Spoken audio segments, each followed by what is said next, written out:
Selamat petang, salam sejahtera. Isu hangat petang ini, Mahkamah Rayuan batalkan saman cabar kesahan pengampunan Anwar. Berita sepenuhnya.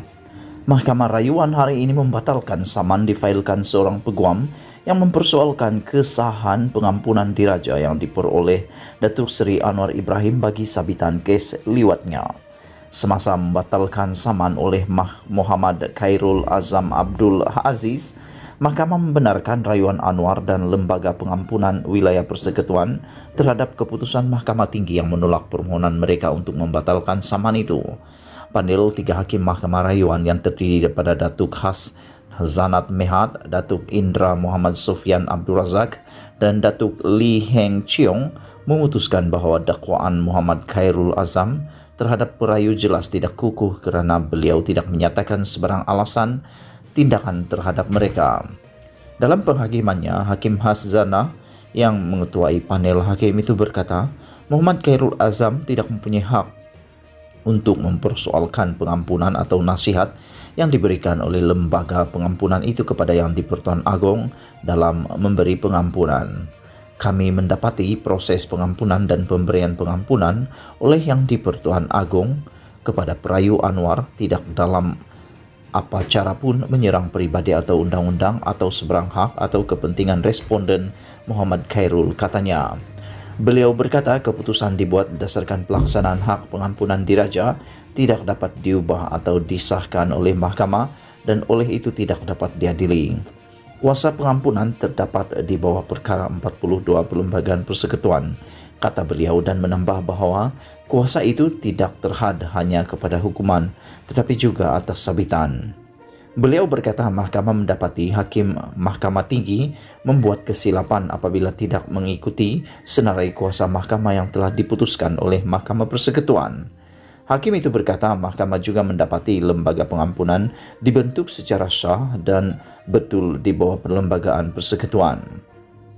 Pada 21 September tahun lepas, Mahkamah Tinggi menolak permohonan Anwar dan Lembaga Pengampunan untuk membatalkan saman pemula itu selepas memutuskan Muhammad Khairul Azam mempunyai locus standi bagi memulakan saman itu kerana beliau adalah orang awam dan berkelayakan sebagai peguam.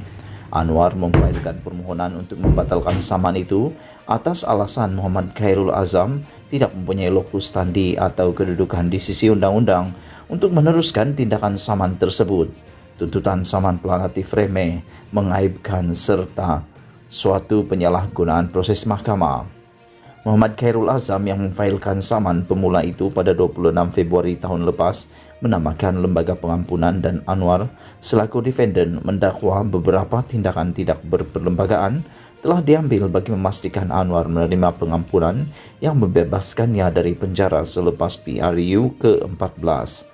Peguam itu mendakwa pengampunan penuh yang diberikan kepada Anwar oleh Yang di-Pertuan Agong bercanggah dengan perkara 42 dalam kurungan 4 dan kurungan 5 Perlembagaan Persekutuan berikutan.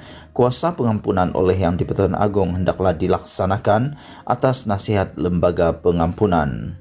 Dakwanya pada ketika itu Lembaga Pengampunan belum dibentuk dengan sempurna berikutan negara baru selesai menjalankan PRU ke-14 pada 9 Mei 2018 dan dalam proses membentuk kerajaan baharu. Anwar telah dihukum penjara 5 tahun kerana meliwat pembantu pribadinya Muhammad Saiful Bukhari Azlan dan sabitan serta hukuman itu dikekalkan Mahkamah Persekutuan pada 10 Februari 2015.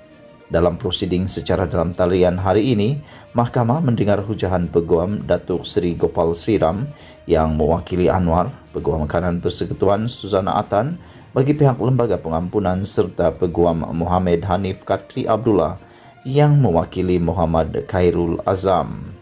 Sriram berhujah bahawa hakim Mahkamah Tinggi tidak mempunyai kuasa untuk tidak mematuhi keputusan Mahkamah Persekutuan dalam kes Sim Ki Chon lawan Superintenden Penjara Pudu dan lain yang menyatakan bahawa kuasa pengampunan yang diperuntukkan di bawah perkara 42 Perlembagaan Persekutuan adalah hak belas kasihan hanya diberikan kepada Yang di-Pertuan Agong atau pemerintah mana-mana negeri di Malaysia.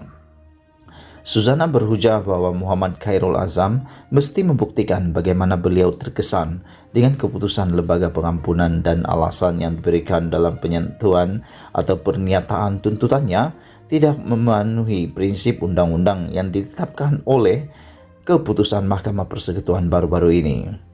Sementara itu, Muhammad Hanif Kadri dalam hujahnya berkata, hanya ada pengampunan ke atas hukuman dan bukan atas sabitan, dan menambah bahwa isu-isu tersebut tidak pernah diputuskan di mana-mana mahkamah dan saman perlu dibicarakan.